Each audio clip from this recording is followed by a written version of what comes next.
Janab Speaker, with all due respect, I have been insisting that you should give me a point of order. There is very important point to be brought to the notice of the Parliament. پہلی بات تو یہ جناب speaker کہ جس طریقے سے یہ آرڈیننس لے ڈاؤن کیا گیا میں اس لیے ریکویسٹ کر رہا تھا کہ before it is point out پہلی بات تو یہ کہ وزیر صاحب نے جس کا ذکر کیا ہے آرڈیننس کا پہلی میں اٹھا لیتا ہوں جناب اسپیکر یہ الیکشن ایکٹ والا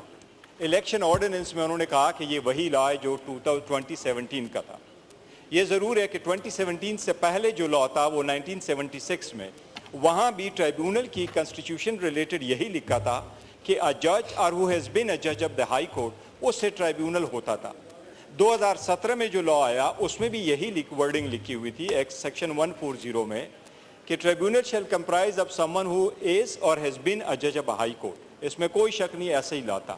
لیکن یہ لا امینڈ ہو گیا تھا پارلیمنٹ نے امینڈ کر دیا تھا اور یہ سیکشن 35 اب جو ایکٹ تھا وہ 2023 یہ 5 اگست 2023 کو اس پارلیمنٹ نے امینڈ کر دیا تھا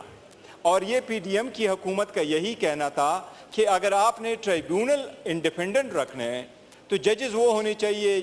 جو سرونگ ججز ہو نہ کہ ریٹائر ججز ہو اب وہ لا چینج ہو گیا الیکشن سے پہلے اب اس سپریم کورٹ کی ججمنٹس موجود ہیں وہ سپریم کورٹ کی ججمنٹس یہ سب سے پہلے ان کے سامنے حوالہ ہے وہ جاوید جبار صاحب والا کیس تھا 2002 میں آیا تھا جس میں قانون یہ چینج ہو گیا تھا آفٹر دی جنرل الیکشن کہ جو نیشنل اسمبلی کا الیکشن ہار جائے وہ سینٹ کا الیکشن نہیں جیتے گا سپریم کورٹ نے یہ ہولڈ کر دیا تھا کہ الیکشن سے پہلے ایسے چینجز ہونے چاہیے تھی نہ کہ الیکشن کے بعد لہٰذا اس لا کو جاوید جبار کے کیس میں نل اینڈ وائڈ ڈکلیئر کیا گیا تھا اسی طریقے سے لوکل گورنمنٹ کا ایکٹ MQM والے بھی سپریم کورٹ لے کے آئے تھے جس میں ووٹنگ کا ایک پروسیجر چینج کر دیا تھا لوکل گورنمنٹ ہے اور سپریم کورٹ نے وہ بھی ہولڈ کر دیا تھا کہ لا میں پھر وہ چینجز نہیں ہو سکتی تو سب سے پہلی بات ہے کہ ہماری ان سے یہی ریکویسٹ تھی کہ آپ سمری موو کرے اور اس آرڈیننس کو آپ جو پروملگیٹ کر چکے تھے اس کو ریکال کرے تھرو انادر آرڈیننس کیونکہ وہ سپریم کورٹ کے آرڈر کی وائلیشن ہے اور اس میں یہ نہیں لکھا ہوا اس ججمنٹ میں بالکل اس آرڈیننس میں نہیں لکھا ہوا کہ not with standing any thing contain in any other law for the time being in force including judgment of the supreme court اس پارلیمان کا فرض ہے کہ وہ پوائنٹ آؤٹ کرے اور وہ ان پہ ایکشن کرے یور آنر بیفور جناب اسپیکر پہلے اسے کہ وہ لے کرتے ایک پہلی بات تو یہ کہ وہ غلط ہے اس لیے ان کو موو کرنا چاہیے تھا اب جب دوبارہ ایک اور انہوں نے ابھی آرڈیننس موو کر دیا الیکشن آرڈیننس آپ کے سامنے یہ کیوں کر موو کر رہے ہیں اس پارلیمان میں پارلیمان میں آپ کرتے قانون اور ایون کے مطابق آپ چلے آرڈیننس آپ نے پروملگیٹ کر لیا تھا 27 مئی کو قانون کے مطابق اس کے 120 دن کا ٹائم ہے 120 دن یہ آرٹیکل پڑھ لے یورانا یہ تو ان آرٹیکلز کی وائلیشن ہے اٹسیلف یہ تو آئین نہیں کہہ رہا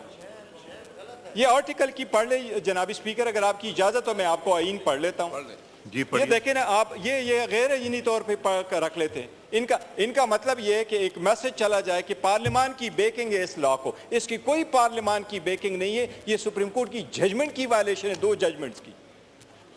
یہ آرٹیکل جناب اسپیکر آرٹیکل 89(2) ہے جس کے تحت یہ انہوں نے یہ آرڈیننس رکھا ہے آرٹیکل 89 میں دونوں یہ بھی پڑھ لیتا ہوں 73 بھی پڑھ لیتا ہوں اس ایکسپائری پیریڈ سے پہلے کیسے رکھ لیتے 4 ہی تو دن ہو گئے اس لا کے جناب اسپیکر آرٹیکل 89 کہتا ہے the president may except when the Senate of the National Assembly is in session if satisfied the circumstances exist there which render it necessary to take immediate action make and promulgate an ordinance as the circumstances may require now 2 میں لکھا ہے an ordinance promulgated under this article shall have the same force and effect as an act of a parliament and shall be subject to the restriction as power of the parliament to make law but every such ordinance shall number 1 A shall be laid before the National Assembly if it contains provision dealing with any of the matters specified in clause 2 of article 73 جناب speaker یہ تو article 73 class 2 کا ordinance ہی نہیں ہے وہ اگر ordinance نہیں تھا تو آپ نے کیسے پارلیمنٹ کے سامنے رکھا آپ پارلیمنٹ کے سامنے تب رکھتے جب 120 دن ایکسپائر ہو جاتے کس کا اب آگے میں پڑھ لیتا ہوں and shall stay and repeal at the expiry of 120 days from its promulgation or if before the expiry of that period a resolution disapproving it is approved by the assembly upon the passing of this resolution. اگر assembly 120 دن سے پہلے resolution pass کرے وہ لا ختم ہو جائے گا. Otherwise آپ نے اگر پروملگیٹ کرنا ہے وہ تو اس دنوں کے بعد آپ نے کرنا ہے, جب دن پورے ہو جائیں گے آپ نے اس کو ایکسٹینشن دینی ہے. آگے پرووائزو لکھا ہے, provided that the National Assembly may by resolution extend for a further period of 120 days and it extends the repeal at the expiry of that period. اب اگر وہ 120 دن کا ایکسپائری پیریڈ نہیں تھا تو یہ پارلیمنٹ میں لے کے آ جاتے اور کر دیتے. آپ بتائیں, ہمیں ایجوکیٹ کریں, انلائٹ کریں, کیس کے رکھنے کی کیا جواز ہے؟ یہ غیر آئینی نہیں تھا, یہ آرٹیکل کی وائلیشن نہیں ہے, یہ کیا آرٹیکل 73(2) کا ہے؟ جی لاء منسٹر صاحب. نے بڑی وضاحت سے کچھ چیزیں بیان کی ہیں, لیکن مجھے افسوس اس بات کا ہے کہ پارلیمنٹری پریکٹسز اور آئین بڑا واضح ہے. اس پہ آرڈیننس پروملگیشن کے بعد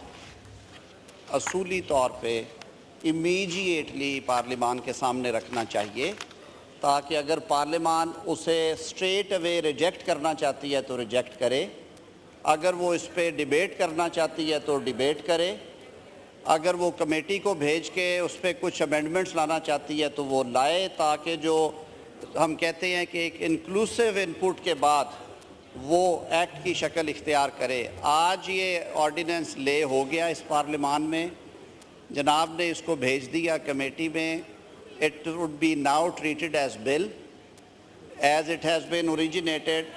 as it has been میری بہن مجھے موقع تو دیں, سن تو لیا. اب یہ اس ایوان کا اختیار ہے اور یہی آئین کی منشا ہے, یہی ہمارے رولز آف پروسیجر کہتے ہیں کہ یہ ایوان اس کو قانون کی شکل دینے کے لیے, یعنی کہ ایکٹ آف پارلیمنٹ بنانے کے لیے اس پہ ڈیلیبریٹ کرے گا اور پھر اپنے ووٹ کی طاقت سے اس کو پاس کرے گا یا اس کو ریجیکٹ کرے گا, ود اور وداؤٹ امینڈمنٹس. تو یہ اختیار اس ایوان کا ہے. آپ نے تو شکوہ کیا کہ جی آپ نے کیوں اندھیرے میں ڈال دیا ہے, ہم تو آپ کے کہنے پہ فوری لے آئے ہیں آپ کے سامنے کہ لیں, یہ آپ کے سامنے رکھتے ہیں.